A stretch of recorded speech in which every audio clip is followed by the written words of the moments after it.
Alright, now it's on to Cleveland. Wait, hey, wait a minute. Where is she?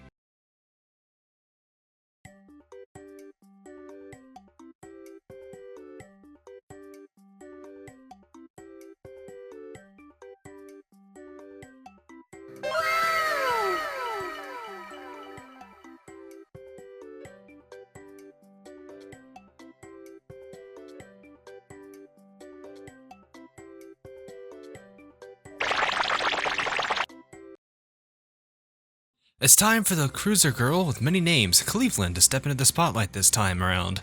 With a light cruiser as popular as her, you'd believe that she's a really good pick for missions, right? So whether you call her Cleve Bro, Clevenicki, Clevenicki, Cleve Dad, or simply just Cleveland, let's dive into everything that makes her who she is. There are a few things that I tend to look at when it comes to light cruisers: their overall health, firepower, and whether or not they have torpedoes.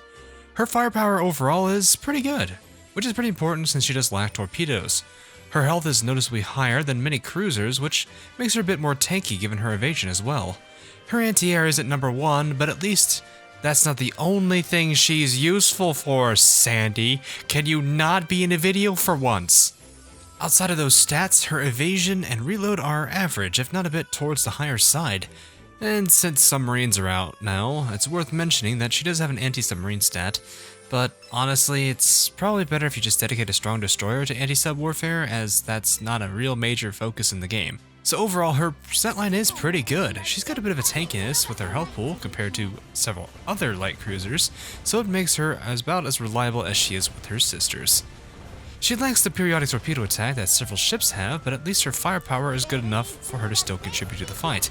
Outside of this, Cleveland's skills are also something worth noting.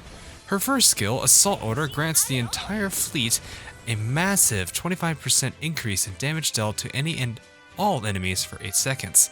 This skill is both a blessing and a curse.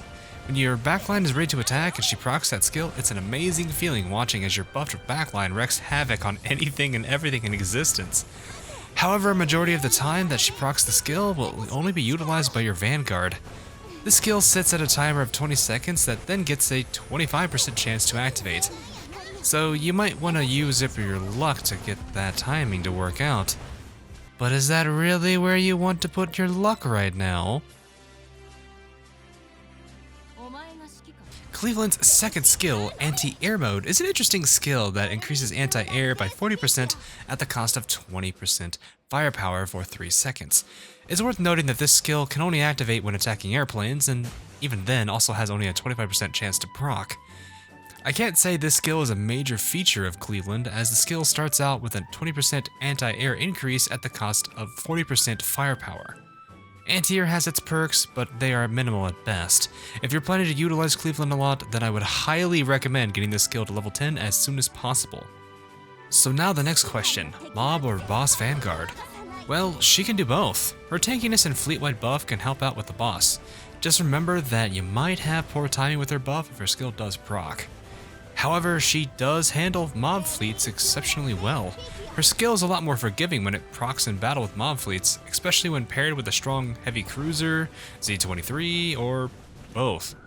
Her anti-air mode skill can help out when your Vanguard members aren't particularly strong in the anti-air department, but remember to get that skill maxed out as soon as possible to get the most out of it. The only duo that is common with Cleveland is to pair her up with Helena. This is understandable as their skills do stack together, allowing for even more damage done to the enemies. Keep in mind you're going to be relying on RNG pretty hard here, which, well, I'll just let you have the math here for you to get an idea. Keep in mind that when the skill does come together, things will be pretty scary, but it will feel great when it does. Overall, Cleveland has a really good stat line that allows her to be very reliable in the battlefield. Her skills allow her to adapt a bit more with the situations in battle, but can come with some poor timing. Her firepower and anti-air will allow her to contribute to the fight well enough regardless of whether the enemies are airplanes or boats. And last but not least, she's absolutely adorable in her oath skin. And that is very important. And that'll be it for Cleveland. I hope you all enjoyed this a little bit shorter video. I will be continuing to work on the list that is continuing to grow. If you don't see your waifu on the list, feel free to comment down below and I will have her added to the ever-growing list. It's been a blast making these videos for each of the characters, and it gives me all the more reason to use them all. Next on the list is, well, a duo, Otago and Takao. I'll be doing some IJN ships together with their sister ships, but this and another pair were suggested together. I want to apologize to you all about these videos taking a while to get out, so hopefully what happens today will be a way for me to make up that to all of you. Thanks again for watching, guys, and I will see you in the next livestream or video that I do.